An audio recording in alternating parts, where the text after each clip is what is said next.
Hello, everybody. It is Marla Martenson, and you are watching another episode of Conversations with Cupid. And today we're doing something really special. You notice that Karen and I have our witches' hats on. I've got my crystal ball. I've got Karen's book. I'm back with Karen Dallman, who is a Ouijaologist. And we had done a video before, and this is our second video, and we're doing advanced Ouija today because she is an expert with the Ouija board. The board is my tool as well, and you can see her boards in the back. Hello, Karen. Hi, Marla. Hi, everybody. So glad to be back, and yes, we're going to discuss everything Ouija, advanced level, and a lot of it is in this book, the third book of mine, and you can learn a lot about how to do advanced Ouija, which we will discuss. Hold that up again. What is that? What's it called? This is called The Spirit of Alchemy, Okay. Secret Teachings of the Sacred Reunion. Okay, awesome. Yeah, you can get that on Amazon, and I'll put all of Karen's links so that you could go to her website as well, because if anybody's interested in the Ouija board, or actually, we're going to just give a little brief history for people who haven't seen the previous video, because Ouija board is actually a trademark, or it's Parker Brothers who renamed it Ouija, but they're really spirit boards, talking boards, angel boards. And show us your board from 1902.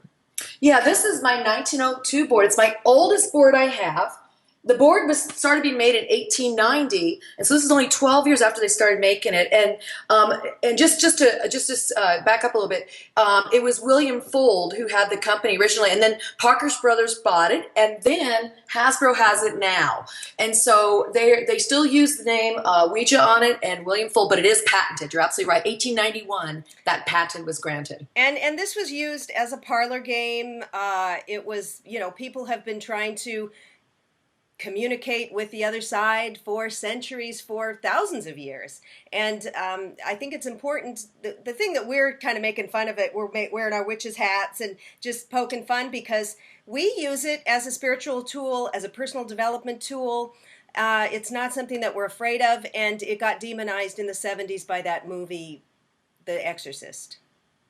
Yeah, December 26th it came out, and and there's always been, people have always stories about how the Ouija board made them do it, or how somebody died because of the Ouija board, or somebody.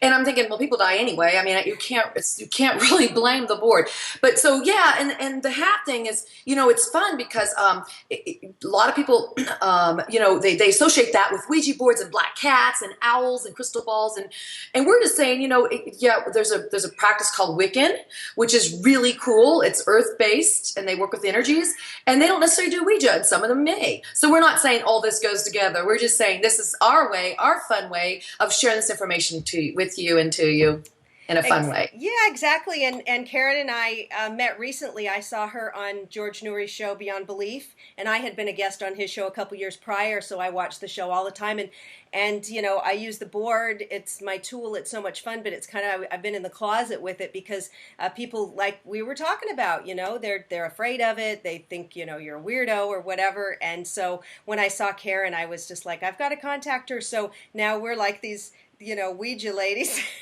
We're like weirdos together. We're weirdos together. We're in our secret society. Just like, this little, this witch society here. I have this picture of these old, like from this turn of the, maybe it's in 1900 or something, and look at what they put, all the sparkles and stuff. It's just really, witches are just women who are healers. They work with the earth. They work with the seasons. They work with nature. It's all good stuff. And I know that their main tagline is "Do no harm." So it's That's right. It's all wonderful.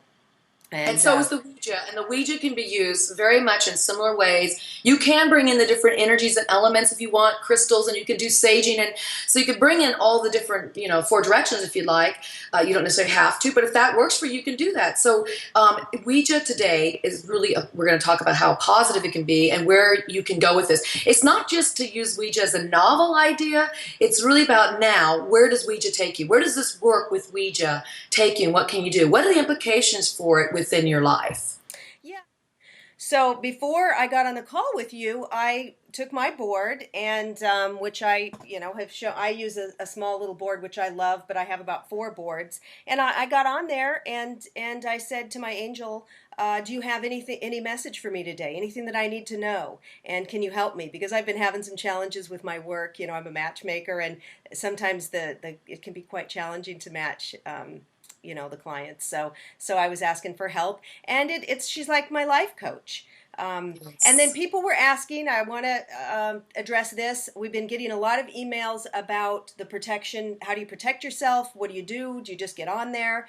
I'll tell mine, and then you tell what you do. What I do is I will center myself. Sometimes I'll meditate before, and I will just say, I'm calling in Archangel Michael to stand with me in this room for protection.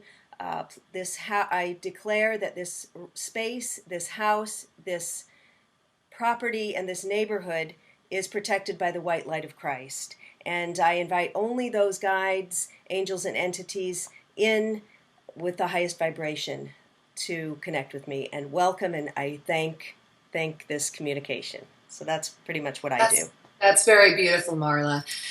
What I do, and I do talk about it, and I write it out for you too, verbatim, in the Spirits of Ouija, 4 Decades of Communication, is I do this breathing technique called hips to heart. And I explain it really well in my 3rd book. Yay. But the idea is that you're connecting the sacred part of your body called the sacred bone, which is your sacrum. And you're connecting that and grounding yourself into the earth with your breaths, probably 3 typically, and then you move it up into your heart, and from your heart you breathe out love and breathe in love. So you got this connection between your heart and your lower chakras and your upper chakras.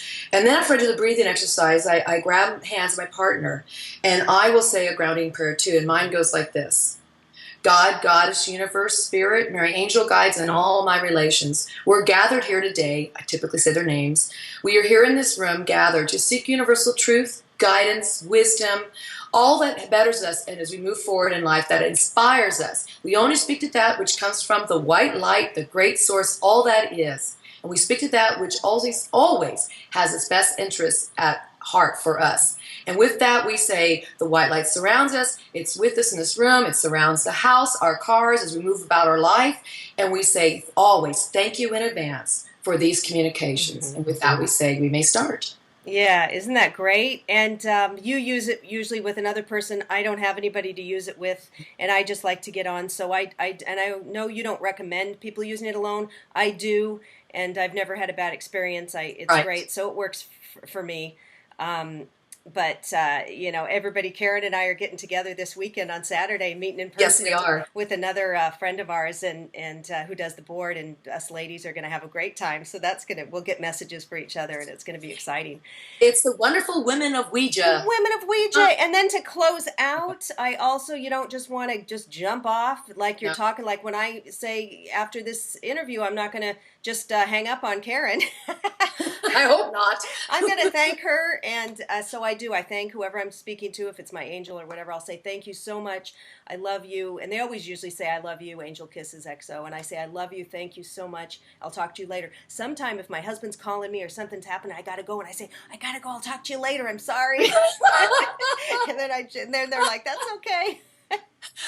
That's a good point you bring up. Yeah. One thing I do too, and it's been really fun to do this, is I thank them. I always say, thank you for your communications. I said, we've learned so much today. And if it's a harder communication, sometimes with a new person I work with, I help people learn to use the Ouija, that we may just say, thank you for your temps. But I always say, what's a closing statement you can leave us with today that will help us move forward in all the lessons you're teaching us? And they will give me a final message, and it usually circles back to what the original message was that we started the whole conversation with. Oh, nice. So fun. And I always, again, you just say goodbye, and goodbye like you do, yeah. and then you run off. I gotta go. Gotta go right now. Don't tell anybody. But they know. They see what's going on. They see him coming. They do. Run. Yeah, because my husband's not, God bless him, he's not he doesn't believe it, and he thinks I'm just being goofy and wasting my time, Far from the truth, but that's okay. This is not everybody's tool. It's not his tool. So we have a viewer question, everybody. This is so exciting. So if anybody has any questions, just leave them below if you're watching this on YouTube, leave it below in the comments. And we'll address it because we're going to be doing a lot of these videos. So I've got a great question from Leonie. Isn't that a beautiful name? Hi, Leonie. That's a gorgeous name. Hi, Leonie. Okay, so Leonie says, Marla, your videos are awesome. Me and my friend have been contacting entities using tarot and Ouija boards for a while, but we want to learn more advanced skills and how to contact the spirit. Oh, the certain spirit. Ishtar/Ishtar. Have you ever done this? And if so, how can we do it? And I know you have, so take it away. Yeah, I love Ishtar and Nana. It's a fabulous Babylonian character, Sumerian Babylonian. There's two different names it was named, whether it was Nana or Ishtar. And this is a very powerful goddess and energy. And in fact, it's very likened to Venus. So it's like a bringer of light. And she went into the underworld. She was tricked to go into the underworld by her dark sister, Ereshkigal. And when she went into the underworld, Ereshkigal, her gatekeepers attacked her basically, threw on a meat hook to hang. Now this sounds like a horrible story, but let me finish the story here. So she called upon the gods, and the gods came and finally helped her. One of the sea gods helped her, and they brought her back up. But what happened is that she learned in the process of when you fall apart in life sometimes, you put yourself back together in a new way. And so it's like a rebirthing of a process in life. And a lot of us go through this. So it's a very powerful energy. And whether you want to contact or not, eventually somewhere in your life, it happens, things fall apart. And if you understand her story, you can understand how you can call upon Source, higher self, your guides and angels, as we're discussing, to bring you and help you put back together, but in a new rebirthed way. So it's a very beautiful metaphor and a story. And so I work with that energy a lot. In fact, when people write to me and they have a loved one who died, that's kind of like going into the underworld in a way. You leave this plane of existence, and there always is still communication, correspondence, connection, relationship with this other dimension. And so they tell me that death is not real, it's really a life reborn. And so just like the Nana Ishtar story, it continues on, and just sometimes in a new format, a new way. So Leonie, it's a beautiful story. You can work with that energy. I do want to say, when you work with energies, be very respectful. Maybe do a blessing or honor in this energy's name. And the other thing is, you don't invite the energy to get inside you. What you do instead is ask that you understand the teachings of this energy so you can apply it within your life. And then you have your guardians come through, as Marla speaks with her fabulous angels. I speak with my spirit friend called the Moon. I have my moon on to represent my spirit friend. It's a collection of souls in a way. It's a greater oversoul that communicates with me. It's an ethereal being. And I have them come in and work with, when I speak with, whether it's deceased, animals, other energies, honoring the energies, I always make sure that I have my guardian with me, because she's on the other side, in the other dimension, making sure that everything goes as planned and accordingly. But nothing inhabits me. I want to make sure everybody's clear on that. It's not like I'm bringing in energy, take over my body. I'm not doing trance mediumship. I'm working with the energies and just connecting and communicating with them. So I have a question. I was speaking with Linda Salvin the other day. We were doing the Ouija at her house, and then she said to me, it's so funny because she says, if your lower back ever hurts, I said, oh, it does. Sometimes when I'm working on the board, I won't feel good. I'll start sweating. My lower back hurts, and I'll say to my angel, I got to go. I can't do it. And then they'll say, go ahead. And I said, why is that? And she said, because they are coming in and through.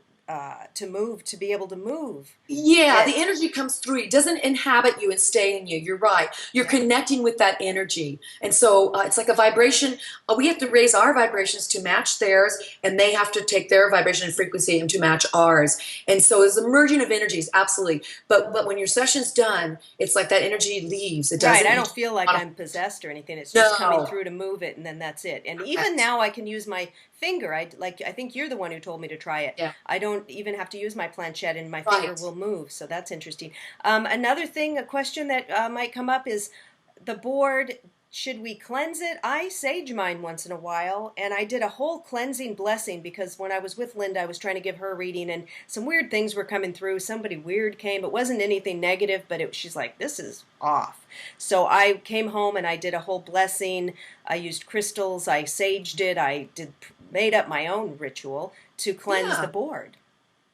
Absolutely. And when I'll tell you a little story. When I first got this board, I've had it for quite a few years now. But when it first came into my home, I made the mistake, and I'll say mistake, because it's not a negative thing. You're working with energies. I didn't sage it, which I typically do. I also go outside and sometimes put salt or dirt on it and let the elements of the earth touch it. And then I sage it. I might even stick it out in the full moon. It's my own ritual, whatever I feel like I want to do. It's just fun. But it's where your belief is. And my belief is if I use sage, that's the best technique I will use. So I didn't sage it. I set it down with the rest of my boards. I have 13 boards, the lucky 13 number, a coven number. Here we go. And at night, I opened my eyes. I woke up, and there was this line of spirits I could see moving up into my doorway. They don't ever come in my room, but they all wanted to talk to me, and I felt that night. And I woke up, and one of the spirits in the front went, "Shucks." And it was a little boy, but they all had period clothing on. And I thought, this board has been in so many people's hands and homes, and it brought all this energy with it. And again, nothing negative, nothing bad. I see spirits. I talk to them. I work with them all the time. Now, do you see them with your physical eyes, or is this the third eye when you're in meditation? This was physical eyes. Okay. Physical eyes, and I also can feel them, like you said, third eye, but this was a physical eye thing. And so I said, okay, guys, I will promise I will communicate with you the next day, but not now. And so they all dissipated. I took the board, saged it, sat down with my partner the following day, and sure enough, it was like a party line. Everybody wanted to come in. Hello, hi. I'm like, okay, one at a time. This is when, you guys, it's super important that you have your angel, guardian, bouncer, your guide, your master of ceremony, mistress of ceremony on the other side who can help you. So the moon came through and the sun came through, my two big spirits I speak with, came through, and they did it where they had one at a time so we could communicate. Just like, whoa, there's so many spirits here. Let's just do one at a time. And so everybody got a chance, and it was actually a very positive experience. Someone just had a little message to say or just wanted to say, hello, I'm here. Okay, so speaking of that, I've heard about this Zozo character, and it's like, I don't know much about it, but I've seen people write about it or YouTube videos. Who is that? What's the deal with him or it? Yeah, it's a great question, and I'll answer from my perspective. I have a very unique perspective because I do come from a background in psychology, and I really look at the energies, the archetypal energies. We talked about Inanna, Ishtar a little earlier, which is an archetypal energy as well, and Zozo, I believe, is too. Now, there'll be people that disagree with me and say it's actually an entity and he causes havoc in your life. This is what I'm going to tell you about Zozo, and I did write about it in my third book as well, a whole section on it. I really believe it's an energy source. It's an energy form. It's not a real entity, but it's an energy of our collective consciousness of fear. And when you have a lot of fear and people are putting all their hype of this fear towards this energy, it starts to become something that really can be real in terms of negative energy. And so people call upon it, who knows why, but then supposedly bad things start to happen. I say why bad things happen is because you already have this kind of propensity of a negative energy around you, and you're bringing it towards you. I mean, right there, that's not a positive thing to do or a healthy thing to do. So you're really just conjuring up in a projective form the collective unconscious and the collective consciousness and your own subconscious of what this evil can manifest as. Now, so where did the name come from? Did people start, this Zozo started spelling the name and people started talking about it, or what is... It's been on the internet for quite a few years now. I do know a gentleman, Darren Evans, who has been researching Zozo, and he had contact with this energy force. And he's writing a book about it with Rosemary Ellen Guiley, which is supposed to be out later this year. And they're doing a lot of research on the origins of it. And supposedly the name Zozo has many different renditions and versions of it. And so there's followings of it back in literature that goes way back. So there's going to be some interesting stuff to hear about it. my thing is that what you fear, if you fear anything, you're going to breed and host that fear. Yeah. And so I say, there's no reason. I did have Zozo come through once, and it's because I had an altercation with another psychic, and it didn't go down so well. And this was several years ago. But it wasn't bad. But he came through and said, I am a dark-looking energy. I didn't say entity, and he says, I come from her. And so what it was our interaction that brought it forth, because we both were in a very negative space with each other. Once I said, okay, I know who you are, thank you, do you have a message? No, then get off my board. Yeah. Took my board, just like this, and I just went like that, wiped it. Sometimes I wipe it on my shirt, and then I said, bye-bye, you can't talk to me. And that's all you have to do, and it goes away, and you don't have to ever communicate. And I've never had it since.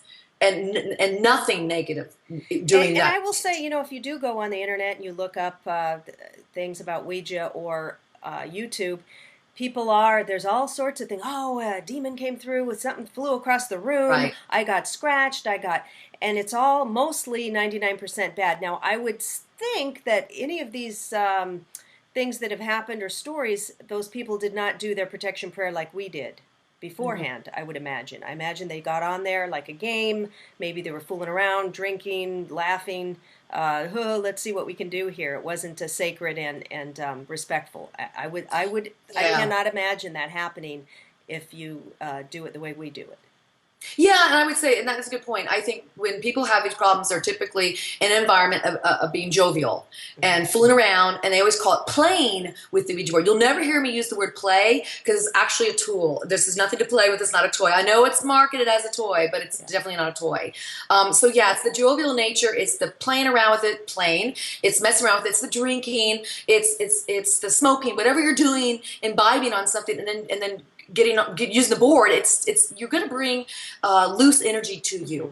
Our aura is at times, if you're tired, you're more weak, you're sick, it's like Swiss cheese. So there could be holes in it. And if you're just doing the board, when you're drinking and you got the holes in it, or you're feeling sick, you welcome in energies that can influence you and come in. And so there's no reason to do that. This is a real device. And if I could only see, and by the way, Marla, I've got a new website releasing with all kinds of fun videos, articles, people interaction, because I want people to understand where this tool can take you.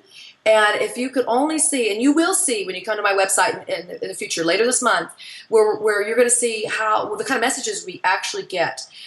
Pages and pages of messages of all inspiring, uplifting, positive, evolutionary, helping you grow in life, helping you, you get it for helping your matches. I get it for helping myself move through life, and I'm struggling with an idea. They don't give you the answers, but they help you find it within.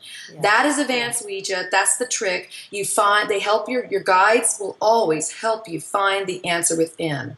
So and also just tell you that you have angels around you. They love you. You're loved. It's just it's like having a cheerleader there. Yes. Somebody that is there and always loves you and doesn't judge you, which is That's great. right. Yeah. They're and standing in the wings, just waiting for you to give them the word. You're welcome. Please come in. Hello.